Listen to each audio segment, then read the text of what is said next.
Hello Airsofters, andito ulit tayo sa aming regular Sunday Airsoft game. At sa larong ito, trinay namin ang game mode na tinawag naming Flag Capture and Extraction. Dito ay magsisimula ang dalawang team sa magkabilang watchtower sa left side ng game site. At tatangkain nilang makapture ang flag na nasa coconut area na susubukan nilang dalhin sa extraction point.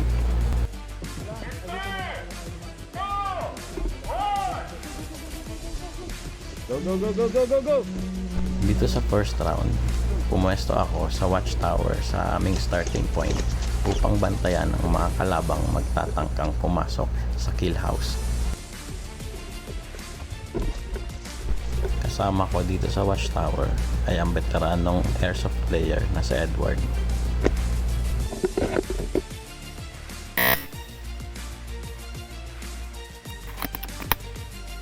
Okay, one lang. Siyempre, meron din tayong konting bloopers sa larong ito. Uy! Galaw!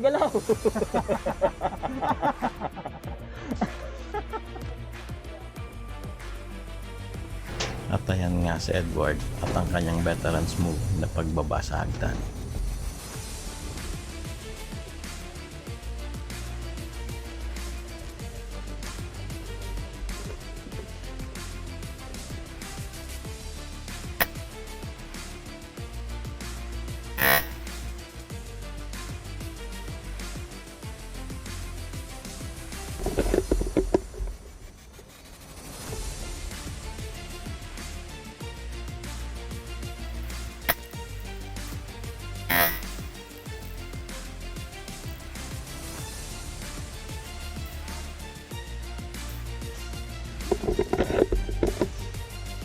Anong balita sa flag? Nakapture na ng kalabang team ang flag.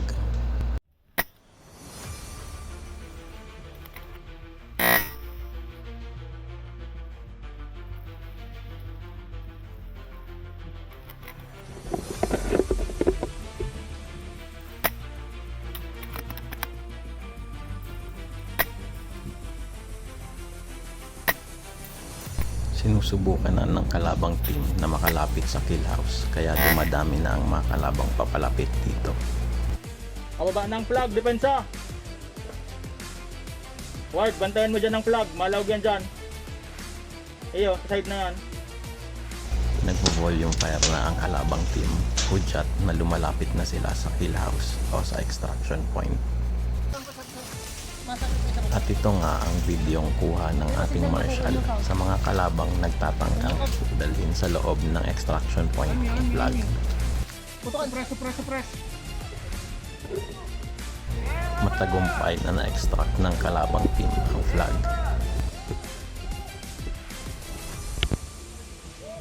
Dito sa second round, ang naging strategy ng aming assault squad ay mag-rush papunta sa flag para makapture agad ito at madala sa extraction point.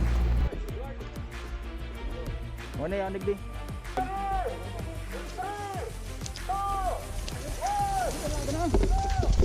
Dito ay pupwesto ako sa sagingan malapit sa extraction point upang magbantay ng mga kalabang papasok dito.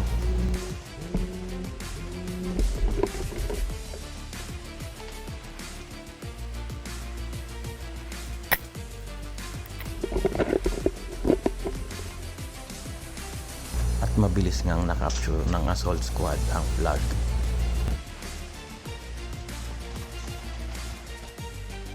Mapapansin din walang dalang unit ang aming teammate para mas madaling makatakbo papunta sa flag at ma-extract ito.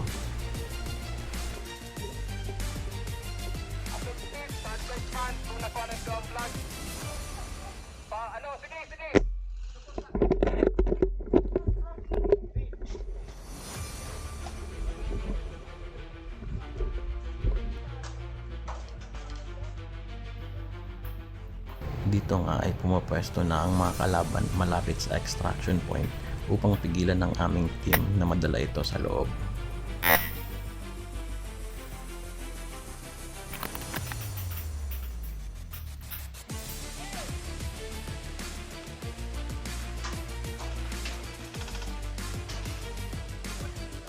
Sige, loob. I-check muna sa loob kung may tao. At nakalapit na nga ang team sa extraction point, kaya susubukan naming depensahan ang ka-teammate naming magtatangkang dalhin ito sa loob.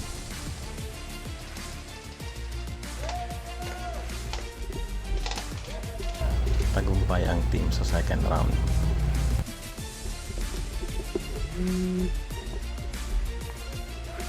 Sa third round, kasama ko ang assault squad sa starting point na malapit sa coconut area.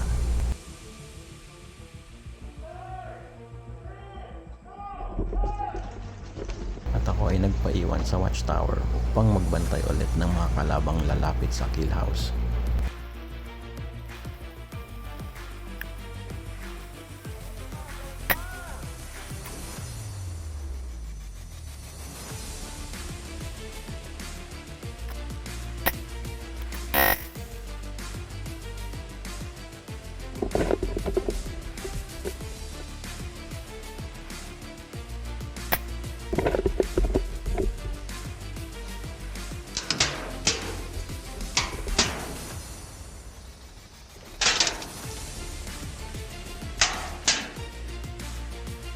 Dito ay may nakakita ng kalaban sa atin at sinusubukan kong hanapin kung nasaan ang kanyang pwesto.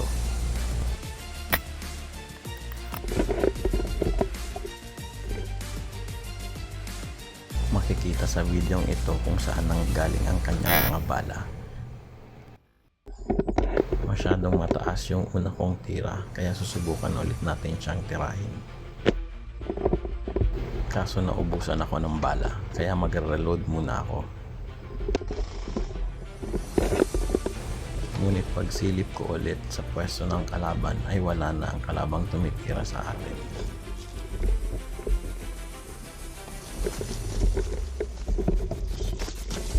Sa round na ito ay matagumpay ulit na na-extract ng ating team ang flag. Dito sa huling round ay nag-swap ng members ang assaulting squad.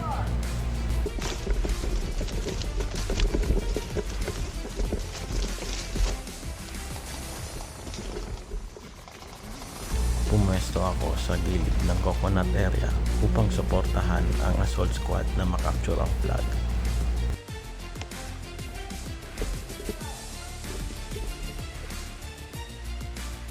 Depensa kang flag. Yung nagano dyan. Yung sa ibang.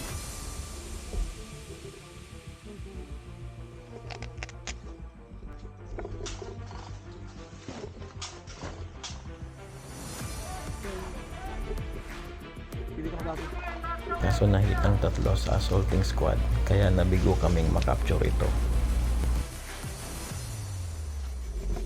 Dito nga isinubukan ko na lang bantayan ang mga kalabang bababa mula sa coconut area.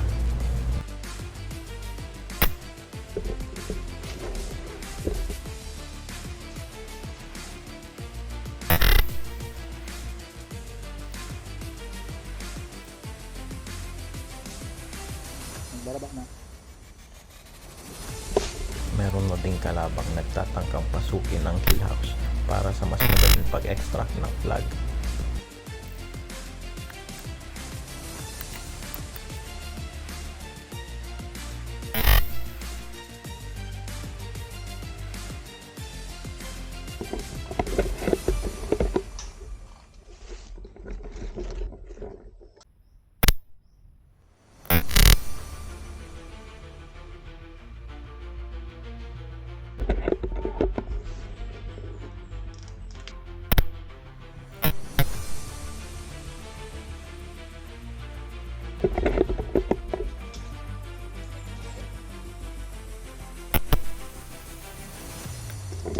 Napigilan namin ang kalabang team na madala ang flag sa extraction point, kaya walang nanalo sa round na ito. At dito na nga nagtapos ang aming laro. Maraming salamat ulit sa panonood ng aking video. Hanggang sa muli.